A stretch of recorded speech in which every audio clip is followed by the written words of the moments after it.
Welcome to the Echoes of Ihsan podcast. Today we're taking a deep dive into Imam al-Ghazali's Ihya Ulum, Volume 1. specifically Volume 1. Yeah. This book, written centuries Yeah. ago, Mm-hmm.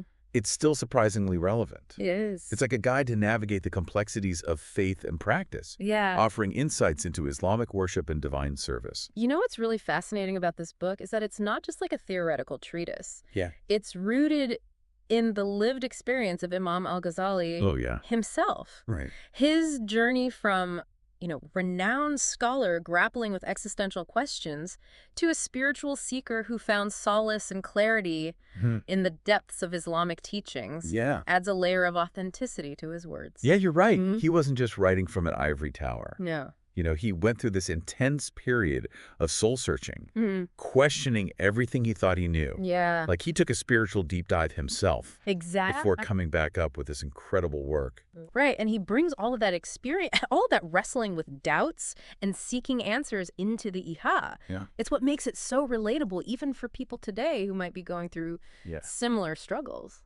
So in Volume 1, one of the first things that really jumps out at me Mm-hmm. is the emphasis on knowledge. Right. Imam al-Ghazali even goes so far as to say that seeking knowledge can be more important Then some acts of worship. than some acts of worship. There's a powerful hadith, Yeah. a saying of the Prophet Muhammad that really captures this. Yeah. Seeking knowledge is obligatory upon every Muslim. Okay. And it's not just about accumulating facts, it's about understanding and internalizing knowledge in a way that transforms you from the inside out.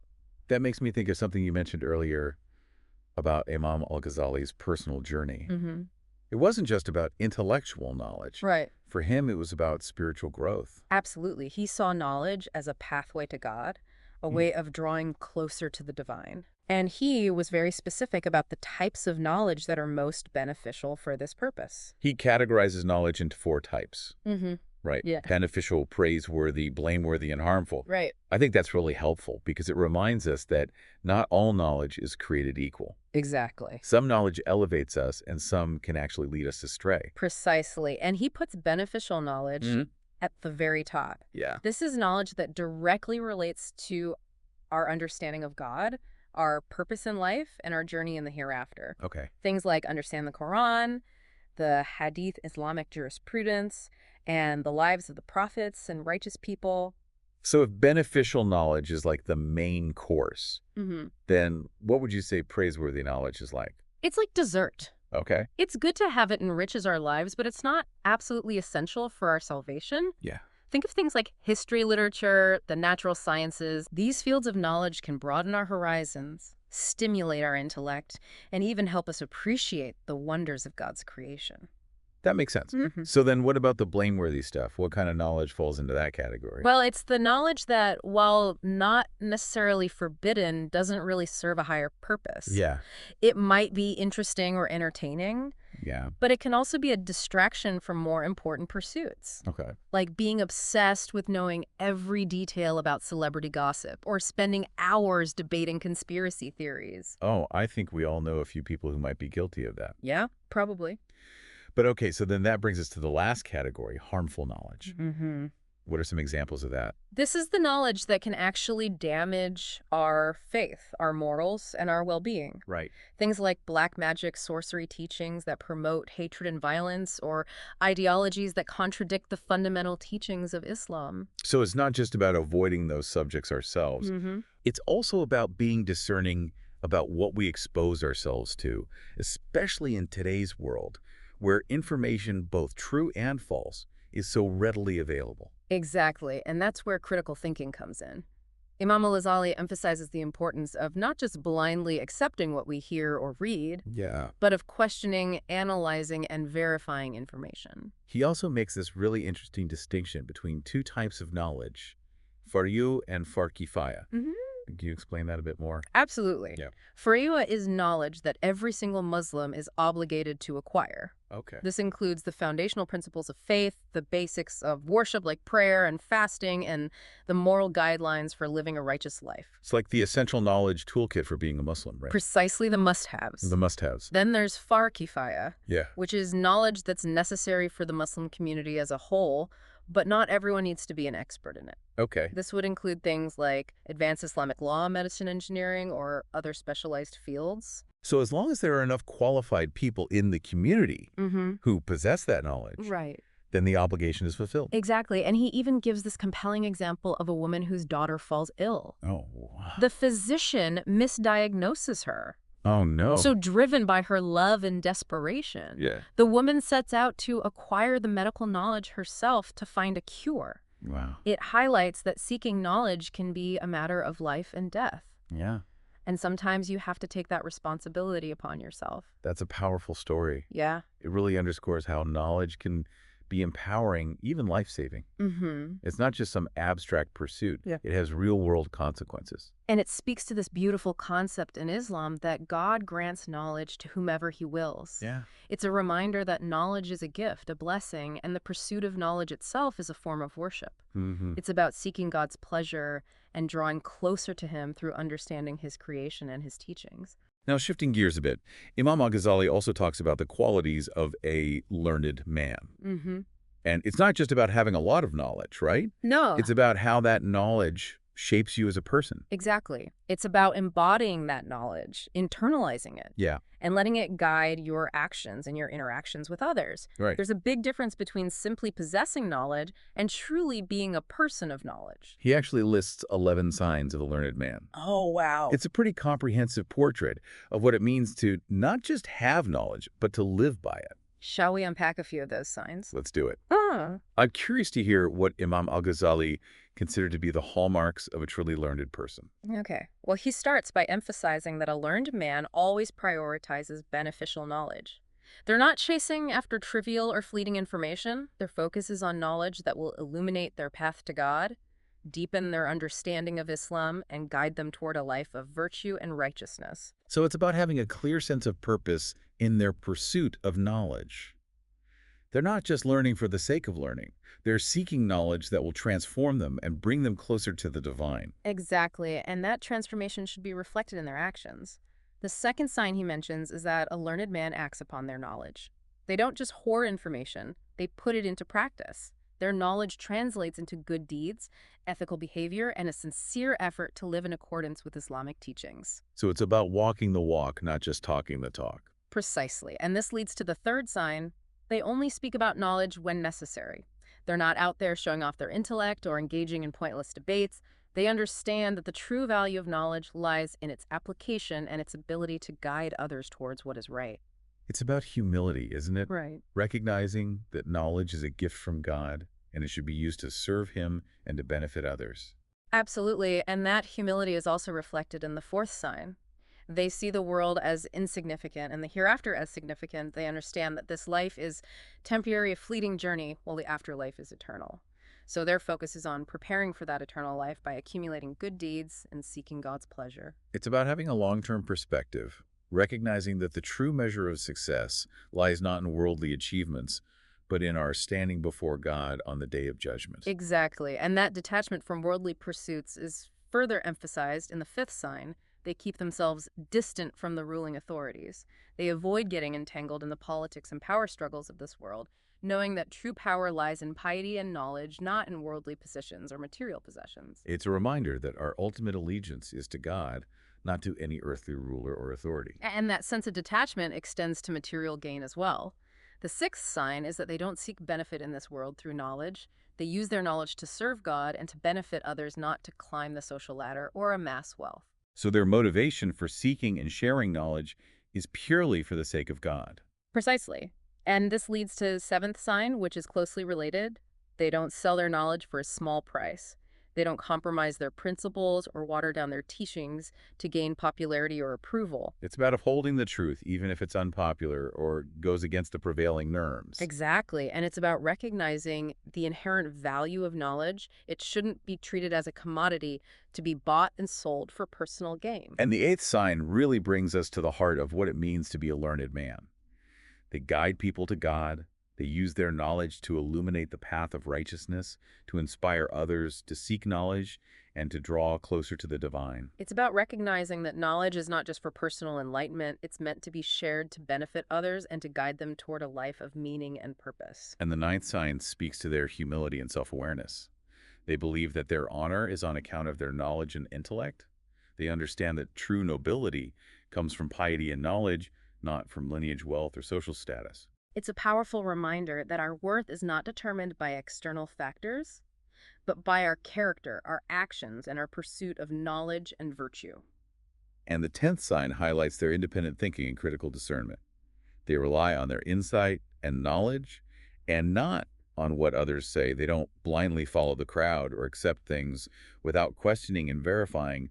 They trust their own intellect, guided by the teachings of Islam, to arrive at the truth. It's about developing that ability to think for yourself, to analyze information critically, and to form your own conclusions based on evidence and reason. And finally, the 11th sign speaks to their resilience and steadfastness in the face of challenges. They are unmoved. Even though the world is unmoved, they remain grounded in their faith and their principles, even when surrounded by distractions, temptations, or opposition. It's about cultivating that inner strength and stability that allows you to navigate the ups and downs of life without losing sight of what truly matters. These 11 signs paint a vivid picture of what it means to be a true person of knowledge. Someone who not only possesses information, but embodies its essence and lives by its principles. It's a high standard to strive for, but one that's incredibly inspiring. Absolutely. It shows us that knowledge, when coupled with action, sincerity, and a deep connection with God, can lead to a truly transformative life. A life that not only benefits ourselves, but also uplifts and inspires those around us.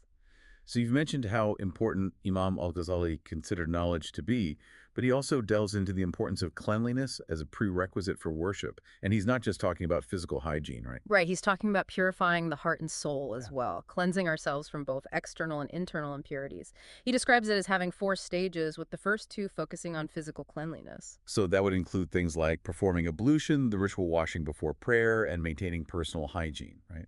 Exactly, and it's not just about going through the motions, it's about approaching these acts with mindfulness and attention, recognizing that even our physical actions can be a form of worship when done with the right mindset.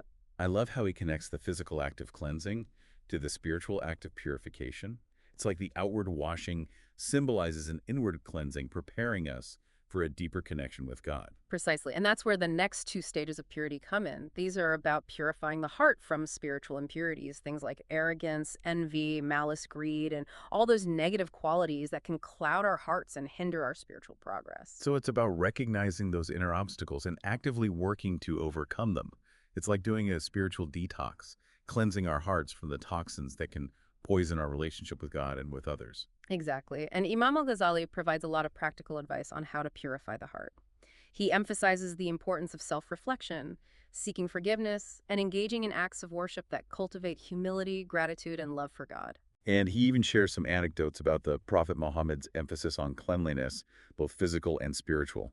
There's the one about how the Prophet would always use a miswak, which is like a natural toothbrush, to clean his teeth before prayer.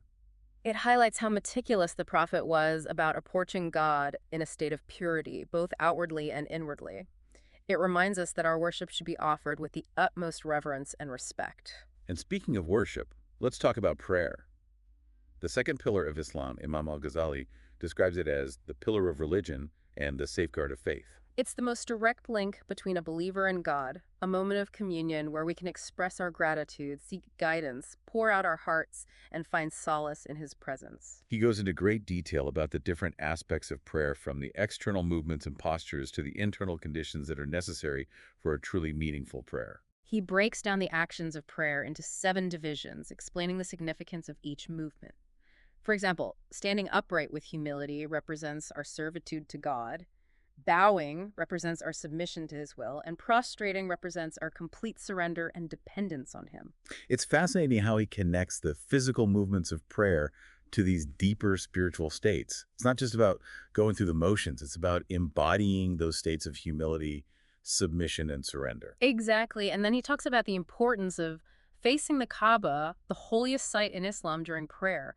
It's a physical manifestation of our spiritual orientation, aligning ourselves with the heart of the Muslim world and acknowledging that God is the center of our lives. It's like a symbolic gesture of unity of all Muslims around the world turning toward the same direction, united in their worship of the one God. Exactly. And then there's the recitation of specific verses and chapters of the Quran during prayer. It's not just about reciting words, it's about contemplating their meaning, connecting with the divine word, and allowing the Quran to penetrate our hearts and minds. And of course, there's the element of supplication, of making personal pleas to God. It's a moment of vulnerability and humility, acknowledging our dependence on the divine and seeking his help, guidance, and mercy. He emphasizes the importance of sincerity and presence of mind during prayer. Our hearts and minds need to be fully engaged. We should be conscious of who we're addressing and what we're asking for. It's not a time to let our minds wander or to rush through the motions. It's about being fully present in that moment of communion with God, shutting out the distractions of the world and focusing on the sacred act of worship. He also talks about the rewards and blessings associated with performing prayers at different times and days, highlighting the importance of consistency and intention. For example, the Fajr prayer performed before dawn holds a special significance as it requires us to overcome our sleep and laziness to connect with God at a time when the world is still asleep. It's a reminder that prayer is not just a duty. It's a privilege, an opportunity to connect with our Creator and to seek his blessings in our lives. And he shares these beautiful stories and sayings that illustrate the transformative power of prayer. There's one where a man complains to the prophet about his anxieties, and the prophet simply advises him to increase his prayer. It highlights how prayer is not just a ritualistic obligation, it's a source of strength, solace, and guidance in the face of life's challenges. It's about developing that intimate relationship with God, knowing that we can turn to him in times of need and find peace and comfort in his presence. Now, after prayer, Imam al-Ghazali turns our attention to zakat, Okay. the third pillar of Islam. Right. It's a concept that's deeply rooted in social justice and economic equality. Yeah. It's about recognizing that wealth is a gift from God, and we have a responsibility to share it with those less fortunate. It's not just charity. Right. It's an obligation. Exactly. Right? That the poor have over the wealth of the rich. It's about purifying our wealth and ensuring that it's used for the betterment of society as a whole. Exactly. And he breaks down the different kinds of zakat that are obligatory from zakat on animals, like camels and sheep to zakat on gold and silver crops and produce and even business profits. It's a comprehensive system. It is. Designed to ensure that wealth circulates within the community and that the basic needs of all members of society are met. And he highlights the social and economic impact of zakat. It's not just about giving handouts, it's about empowering the poor, creating opportunities for them to become self-sufficient and breaking the cycle of poverty. It's about fostering a sense of solidarity and and shared responsibility within the community. Exactly. And he also talks about the spiritual benefits of giving zakat. It purifies our wealth, softens our hearts, and cultivates gratitude for the blessings we've been given. It's a reminder that true wealth lies not in material possessions, but in our connection with God and our willingness to share what we have with others. And he also makes this really interesting distinction between open and secret charity. Yeah, tell me more about that. Open charity is public, done in a way that others can see. It can inspire others to give and create a culture of generosity. Secret charity, on the other hand, is more discreet. Given without seeking recognition or praise. It's about seeking God's pleasure alone and protecting the dignity of the recipient. He shares this fascinating story about a man named Abu Hanifa, a renowned scholar of Islamic law, who was known for his generosity. He always tried to give charity in secret, but one day he gave some money to a poor woman who recognized him and thanked him publicly. And Abu Hanifa was so distressed by this that he wished he had never given the money at all. Wow. It shows how true charity is about seeking God's pleasure, not recognition or praise. It's a powerful reminder that our intentions matter. They do. Our actions should be driven by a sincere desire to please God and to benefit others, not to boost our own ego or reputation. And that brings us to the fourth pillar of Islam, fasting. Imam al-Ghazali emphasizes its role in self-discipline, spiritual purification, and drawing closer to God. It's not just about abstaining from food and drink. It's about cultivating a deeper awareness of our dependence on God and breaking free from our attachments to worldly desires. It's about training our souls to resist temptation, to prioritize spiritual nourishment over physical gratification, and to develop a greater appreciation for the blessings that we often take for granted. He delves into the 6 compulsory duties of fasting, from having the intention to fast to abstaining from food and drink from dawn to sunset. He explains that the intention is crucial because it sets the tone for the entire fast. It's about consciously choosing to forego our physical needs for the sake of God and to seek His pleasure. It's a reminder that our actions should be accompanied by intention, by Yes. a conscious awareness of why we're doing what we're doing. He also talks about the importance of focusing on spiritual growth during Ramadan, engaging in extra acts of worship, and avoiding negativity and distractions. It's a time to reflect on our relationship with God, to seek His forgiveness, and to purify our hearts. It's like a spiritual boot camp, Yeah. an opportunity to break bad habits, to cultivate good ones, and to emerge from the month stronger in our faith and more connected to God. And he discusses the 3 types of fasts: general, special, and extra special. Oh, wow. General fasting includes the obligatory fasts, like the month of Ramadan. Special fasts are those prescribed for specific days, like the day of Ashura, which commemorates the day God saved Prophet Moses and the Israelites from Pharaoh. hmm And extra special fasts are those observed voluntarily out of devotion and seeking God's closeness. So there are different levels of fasting, each with its own unique spiritual significance. Exactly. And he shares practical tips for observing the fast correctly. For example, he talks about controlling our gaze, avoiding looking at things that might stir up desires or distract us from the spiritual purpose of the fast. It's a reminder that fasting is a holistic practice involving both physical and spiritual discipline. It's about purifying the body and the soul. And then comes Hajj, the pilgrimage to Mecca. The 5th pillar of Islam. The 5th pillar of Islam, it's the culmination of a Muslim spiritual journey, a physical and emotional journey that brings together millions of Muslims from all walks of life, united in their devotion to God. It's a powerful symbol of unity, It is. of Muslims from all over the world, regardless of their race, ethnicity, or social status, standing together as equals before God. He goes into detail about the rituals and practices of Hajj, explaining their symbolic meanings. For example, the circling of the Kaaba, the cube-shaped structure at the center of the Grand Mosque, represents the unity of all believers around the one God. It's a beautiful image, isn't it? Mm-hmm. All those circles of people moving in unison, all focused on the same point, all worshiping the same God. It's a reminder that despite our differences, we are all connected through our shared faith. Exactly. And then there's the running between Safa and Marwa, 2 hills near the Kaaba. Right. This commemorates Hagar's desperate search for water for her son Ishmael. Oh, wow. It's a reminder of the trials and tribulations that we may face in life and of the importance of perseverance and faith in God's mercy. It's a story that resonates with people on so many levels, regardless of their faith. Yeah. It's about the love of a mother for her child, Yeah. about facing adversity with courage and determination, and about trusting in God's provision. Exactly. And then there's the standing at Arafat, a plain outside of Mecca where pilgrims spend the day in supplication and seeking God's mercy. It's considered the most important day of Hajj, a day of deep introspection, repentance, and renewal. It's like standing before God on the day of judgment, pleading for his forgiveness and mercy, seeking his acceptance and his blessings. Exactly. And Imam al-Ghazali emphasizes the transformative power of Hajj. There's a hadith where the Prophet Muhammad says that a person who performs Hajj correctly will return home sinless as if they were just born. It's a beautiful image of spiritual rebirth, a chance to wipe the slate clean and start anew, to return home, transformed and purified, ready to live a life of greater piety and devotion to God. He also shares stories about how Hajj can be a catalyst for personal growth. There's one about a man who was known for his arrogance and bad temper. He went on Hajj and returned a completely changed person, much to the astonishment of his family and friends. Wow. He became humble, kind, and patient.